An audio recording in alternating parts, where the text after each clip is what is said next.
রবীন্দ্রনাথ দাদা, উপস্থিত আমাদের বিএনপি এবং গুনাইগাছ বিএনপির নেতৃবৃন্দ এবং উপস্থিত অন্যান্য আমাদের অঙ্গ এবং সহযোগী প্রতিষ্ঠানের নেতৃবৃন্দ, আসসালামু আলাইকুম ও আদাব। আজকে আমরা এখানে আসার সময় আমার কয়েকটা খুব ভালো এক্সপিরিয়েন্স ছিল। আর এই যে প্রথম আমি ওর নামটা ভুলে গেলাম, ওর নামটা কি জানি, অরবিন্দ রায় নাকি, অরবিন্দ রায়। হ্যাঁ, ওর কথাটা শুনে খুবই ভালো লাগছে, মনের মধ্যে অনেক দুঃখ লাগছে। ভালো লাগছে যে জিনিসটা এরকম যে ও বেচারা মানে এক্সপ্রেশনটা যেরকম ভাবে করলো এখানে, এক্স্যাক্টলি মনে ওই জিনিসই হয়েছে যখন এই ঘটনাটা ঘটছে। যাই হোক, আমি ওই ঘটনার জানতে চাই না, যা হয়ে গেছে এটা ভুলে যান, মাফ করে দেন, কিন্তু মনে রাখেন যে এরকম ঘটনা হইতে পারে, সেই জন্য আপনাকে সবসময় সতর্ক থাকতে হবে। ভালো কথা।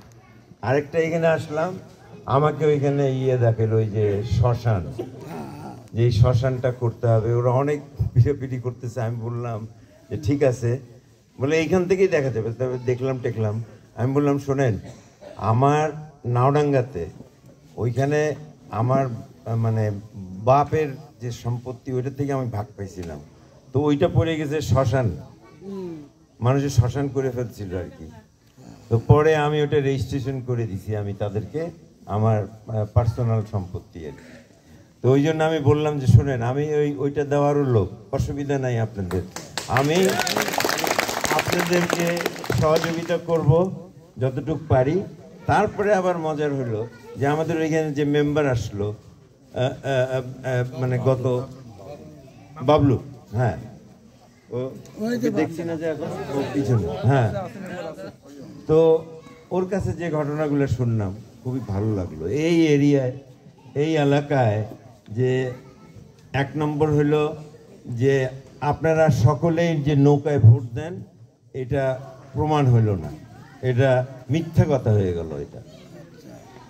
আর দ্বিতীয়টা যেটা হলো যে এইখানে সাংঘাতিক ভালো সম্প্রীতি, ভালোবাসা মানুষের মধ্যে, হিন্দু মুসলিম এইখানে কোনো গ্যাপ দেখলাম না। আমি অনেক জায়গায় গেছি, কিন্তু আজকে আমার কাছে সবচেয়ে বেশি ক্লোজ মনে হলো যে একেবারে গ্যাপই নাই। অন্যখানে একটু থাকে, বাট এইখানে কোনো গ্যাপ নাই, সবাই একসাথে আছে, এত সুন্দর। আর আমাদেরকে এত যুগ ধরে কিছু যারা মানে মানুষকে ব্যবহার করে, ধর্মকে ব্যবহার করে ব্যবসা করতে চায় বা রাজনীতি করতে চায়, এইসব যুগ ধরে কিন্তু আসছিল। এসব যে আজকেই হয়েছে এটা না। এই ধরেন, এটা আমাদেরকে যখন বলতেছে বিশ্বযুদ্ধের কথা তো শুনছেন, যে ওই জুয়ালাদেরকে শত্রু বানাইলো আপনার জোর করে, এই যে টেলিভিশনে দিয়ে বলে এরা হলো সবাই জনগণের শত্রু, এদেরকে মেরে ফেলো। এই জুদের মেরে ফেললো, 6 মিলিয়ন জু মরে গেছে। তো এই যুগে এরকম একটা করে শত্রু বাইর করে, আর মানুষ এটা থেকে ব্যবসা করে। আমাদেরকে করতে হইলো ব্রিটিশরা। যখন নবাব সিরাজউদ্দৌলার বাংলা ছিল, তখন বাংলা, বিহার, উড়িষ্যা, একদম এইদিকে একদম ত্রিপুরার উপর পর্যন্ত চলে গেছিল। আমরা কিন্তু 5000 বছর থেকে আমরা যে জাত, মানুষের যে জাত, এটাকে কি বললাম জানেন দাদা? অর্জা। আমরা অর্জন নাকি অর্জন, আমরা ওই জাতি।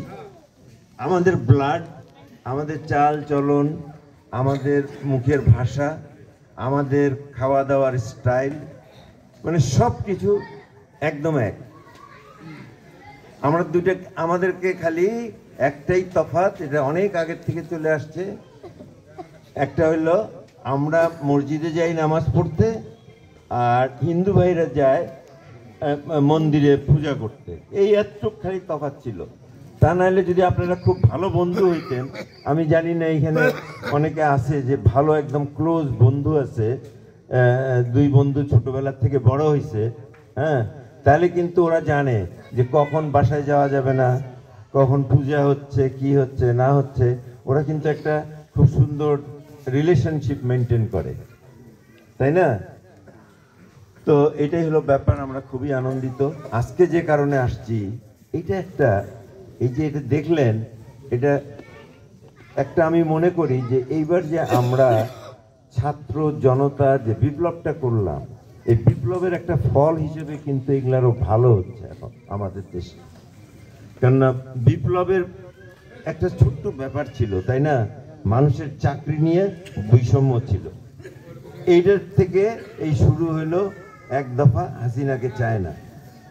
জীবন দুনিয়াতে কোনোখানে এরকম ঘটনা ঘটে নাই যে একটা সরকার, পুরা সরকার একেবারে সংসদ সদস্য সহ এই দেশ থেকে পালায় যেতে হয়েছে।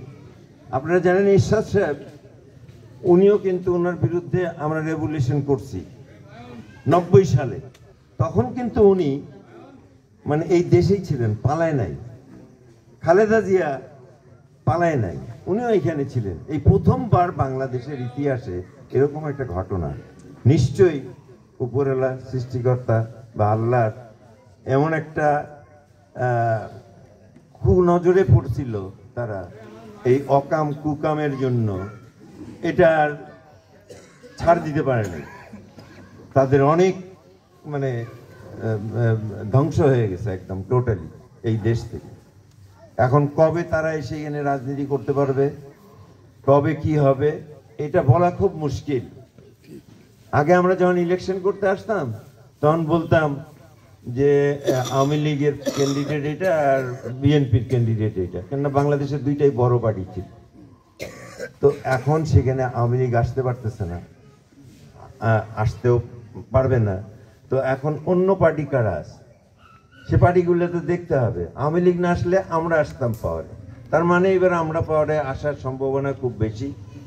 অন্য পার্টি যেটা আছে, যারা আছে, তারা আবার ওই ধর্মকে নিয়ে ব্যবসা করতেছে, কিন্তু এটা আরেকটা সমস্যা। তো সেই জন্য খালি মুসলমান ভাইরা না, হিন্দু ভাই বোনদেরও চিন্তা করতে হবে যে তারা যে ধর্মের রাজনীতিতে করবে, এটাতে আমাদের উপকার হবে না কি হবে। আমরা কি আবার সেই বিপদে পড়ে যাব, আবার সেই হাড়ি পাতিল থুয়ে বাড়ি থুয়ে পালায় যেতে হবে, এরকম ঘটনা ঘটবে নাকি? আমরা তো চাই না যে ওরকম ঘটনা আর ঘটুক এই দেশে।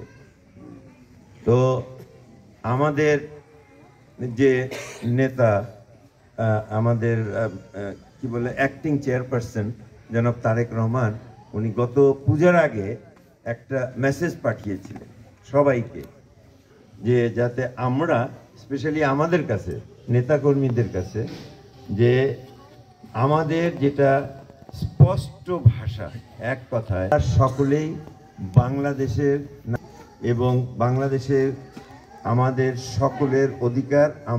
আমরা হলাম বাংলাদেশি, এটা হলো বাংলাদেশি হলো ন্যাশনালিটি, আর আমরা হলাম বাঙালি, দুইটা পরিচয়।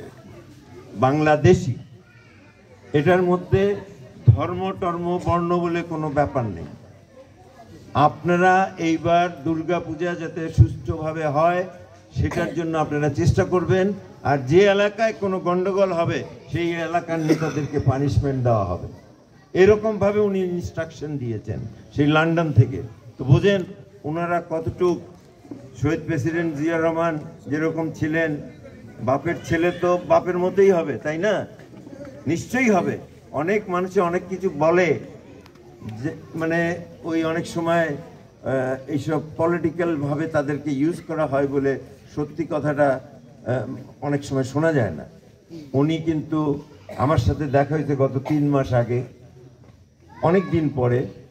সে কিন্তু অনেক ম্যাচিওর্ড নেতা, অনেক সুন্দর সুন্দর কথা বলেন এবং আমাদের কুড়িগ্রাম খুব ভালো করে চেনে। এটা আমাদের একটা সুখবর।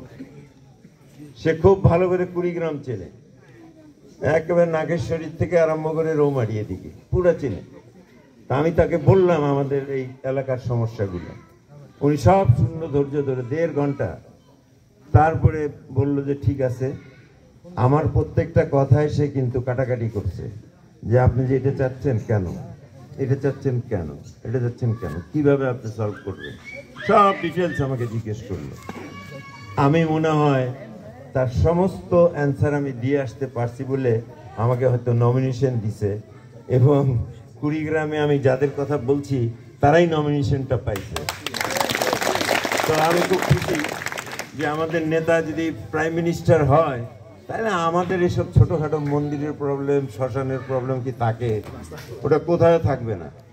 তো আপনারা সকলেই আমাদের জন্য খালি আশীর্বাদ না, একদম ভোটের দিন যাবেন, আপনারা সুনির্দিষ্ট টাইমের ভিতরে যে ভোটটা দিয়ে আসবেন, তারপরে ফ্যামিলি অ্যাফেয়ার্সে যা করার। আর বিশেষ করে মুসলমান ভাইরা কিন্তু একটু দেরিতে যায়। ওই যে কালকে কে একজন বলতেছিল মিটিংয়ে যে ভাতটা খেয়ে তারপরে একটু ঘুমায় উঠে তারপরে যায় ভোট দিতে, যা দেখে বলে যে ভাই টাইম ওভার, এখন 4টে বাজে গেছে। তো এই অবস্থা যেন না হয়, আপনারা সময় মতো ভোট দিতে যাবেন। এবার প্রথমবার এত বছর পরে আমরা একটা সুযোগ পেলাম, আমাদের এই ভোটটা, এই যে যেটা হারিয়ে গেছিল, এটা নিয়ে আসার জন্য কত ভাই বোন আমাদের জান দিছে। 1500 লোক শহীদ হয়েছেন এবং হাজারো হাজারো লোক আপনার ল্যাংড়া পোড়া একদম ইনজর্ড হয়ে পড়ে আছে। তো আমাদেরকে এই যে অর্জনটা, এটাকে ঠিক রাখতে হবে। যদি আমরা ঠিক রাখি, তাহলে ভবিষ্যতে গণতন্ত্র ঠিকভাবে চলবে, আর কোনো গণ্ডগোল কোনো দিনও হবে না। তো আপনারা সকলে ভালো থাকেন, সুস্থ থাকেন। ও আরেকটা কথা কি বললাম, ও